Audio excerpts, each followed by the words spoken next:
the Austin Eckler situation. You guys obviously know how this is going, right? You know how it went down. You know how it started. Now, everything that I have gathered from this situation, um, I don't think a lot of people know, but it's been put out there, and I don't know if it's actually been confirmed, but I heard it from a couple of sources that he put this trade request out there kind of as a motivating tactic to get the Chargers to pay him, right? So basically, a couple of weeks ago, I guess that's when he and his camp they restarted contract, negotiations with the Chargers, and he basically went on and said, okay, if we can't get to a number that we can agree on, then I would like a trade. I want to trade. So they acknowledged that. Then they went into negotiations. They didn't come up on a good number for both of them, and so now they are giving him permission to seek a trade. So him and his people are contacting other teams, to see what they can do for him, right, as far as a contract extension goes, but to also see, what they're going to be willing to give up to get him, right, to get Austin Eckler. So this situation is something that is it's common, right? This is common. It happens all the time. I think, as fans, right, when it happens to one of our players, we're like, oh man, Austin Eckler, we don't want to lose him. But at the same time, this is business. And Austin Eckler, I have nothing bad to say about Austin Eckler. He's been very, very good for the Chargers. He's been a guy, he goes out, he plays injured. I have nothing but good things to say about Austin Eckler. And I think that he should get paid. But this is the crossroads that we're at, right? As far as the salary cap goes, right? The Chargers went crazy last year. We got to remember 2022, Tom Telesco, Brandon Staley, they went out there, they got a bunch of guys, right? They did what the Chargers never do, spend money. They spent money mostly on defense. They got a bunch of guys, and now it's time to pay the piper, right? Pretty much time to pay the piper, and the Chargers cannot afford to keep Austin Eckler for the money that he wants. Now, I think his cap hit this year is like $6 million, right? So it's nothing crazy. It's not breaking the bank. I haven't seen anything up until when I was doing some last minute research about 45 minutes ago. I haven't heard a dollar figure where he's at, right? He's at 6 million. I don't know. Does he want 8 million? Is he closer to 10 million? I'm not sure what he wants, but I do know that he does want to raise, right? Obviously, and that's something that the Chargers cannot give him going forward. So they are going to trade him. If you're a fan of Austin Eckler, just get it in your head now. The Chargers will be trading him. He will not be back with the Chargers. They're going to trade him. Now, what they trade him for is yet to be determined. I think you can get you can probably get a solid fourth round pick, depending on who the team is. You might even be able to get a third round pick. You might even be able to get a third round pick just depending on who the team is. And I'm basing this off of the trade that happened earlier in the day. Darren Waller from the Raiders, he got traded to the Giants for one third round pick. I believe it's the 100th overall pick in the draft. Uh, that's that was shocking to me. That was surprising. There wasn't any other picks, just one pick.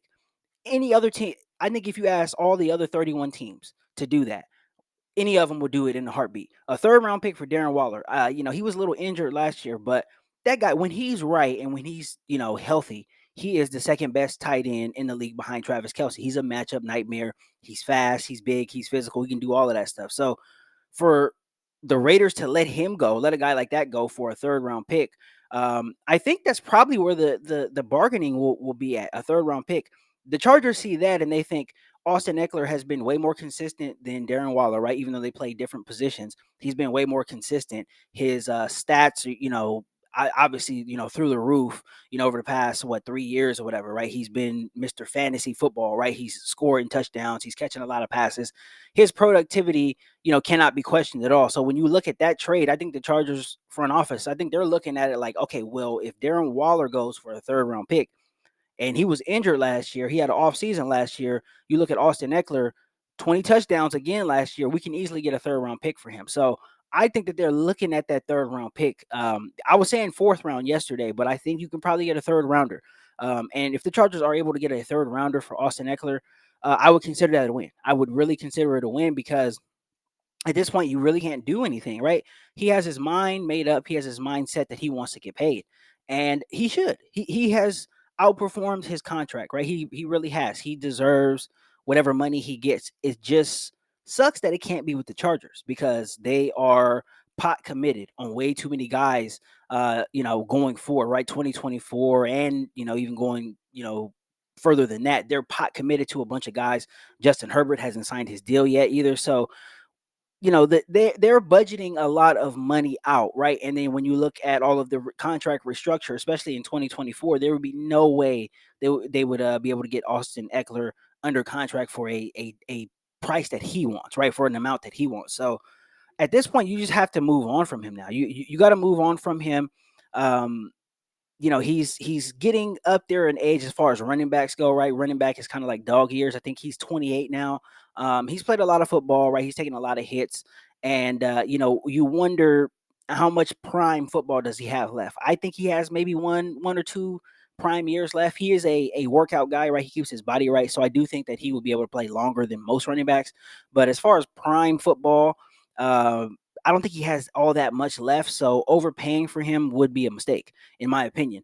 Again, this is a business. I love Austin Eckler as much as anybody else, but this is a business. And when it comes to making these decisions, right, it's very, very hard. It's very difficult. He's a fan favorite. He's somebody that everybody loves, but at this point, you kind of have to move on from him. And there's nothing wrong with it. It's just the way that the NFL works. It's a hard salary cap.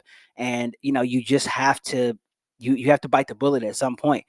You can't keep everybody, you can't pay everybody great money. So this is what the NFL looks like. This is what the business of the NFL looks like. And, it is what it is, right? You have to come to grips. You have to come to terms with it as a fan. The players have to come to terms with it, right? They're moving around the country and stuff. But yeah, it is what it is. The Chargers, they just cannot afford to pay him. Now, as far as landing spots, I do think that there are several teams that could use the services of a Austin Eckler.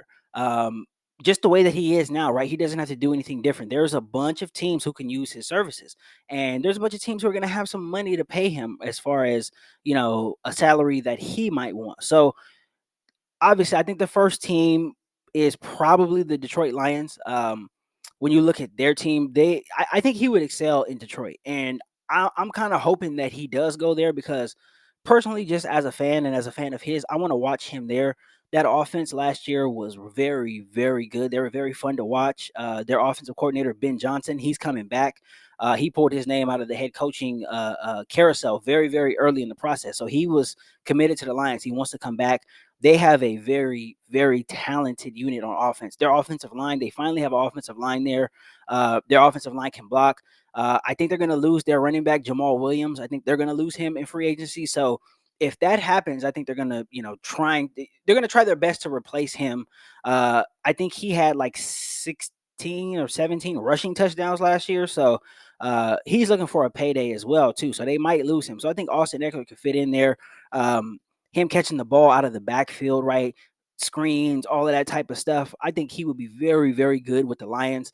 I think if he was to go to the Lions, I think it puts them at a favorite in the NFC. What are they? NFC North, right? I think they might be a favorite in the NFC North if they were to get Austin Eckler because you got to think about it. Amon-Ra St. Brown, I can't remember the other kid's name, the other receiver that they have. I know they have Jameson Williams coming back off of injury. They have some weapons there. They have some weapons, and they're getting better. So I think that they can really, really do some damage if they were to get Austin Eckler on their team. So I think Detroit probably is the best spot for him right now. I know there's a lot of talk about the Commanders. The Commanders, they got a bunch of money. They're going to be paying a rookie quarterback. They didn't re-sign Taylor Heineke.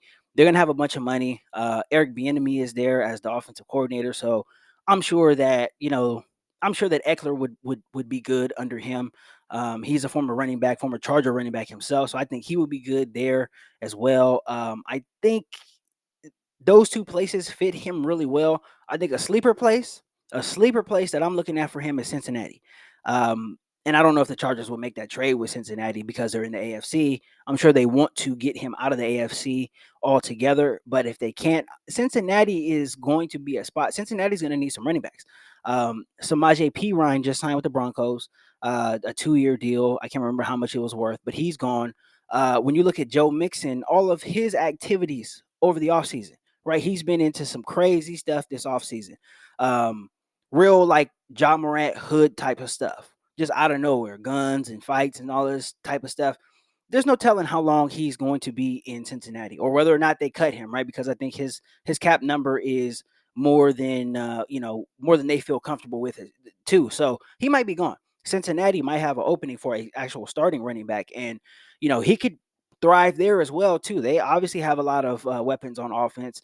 Joe Burrow's there, so I think he can thrive there. There are some places that Austin Eckler can have some success outside of the Chargers, but I think it's over, right? When a guy comes in and he says he wants out, you got to give him out, man. You have to give him out.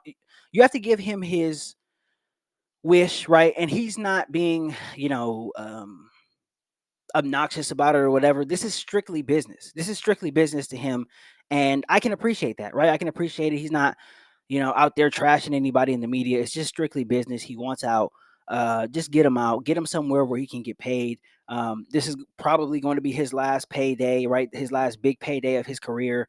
He is a running back, right? His career is probably going to be, much shorter than any of the receivers or anything that he plays with. So he needs his money right now. So get him to a place that can get him his money and get something back, right? Like I said, I think a third round pick is squarely on the table. Now, can you get negotiated down to a fourth round pick? Possibly, right? Maybe a fourth and a seventh. Is that possible? Yes, I do think it is. But I think, when you're looking at the situation, right, a third round pick definitely is on the table. And if not, a fourth and a seventh, but you got to get some compensation back from him. The Chargers need as many draft picks as they can get with everybody's salary, seeming to rise. So they need as many cheap draft picks as they can get, and it works out. It works out. Just get them out of town.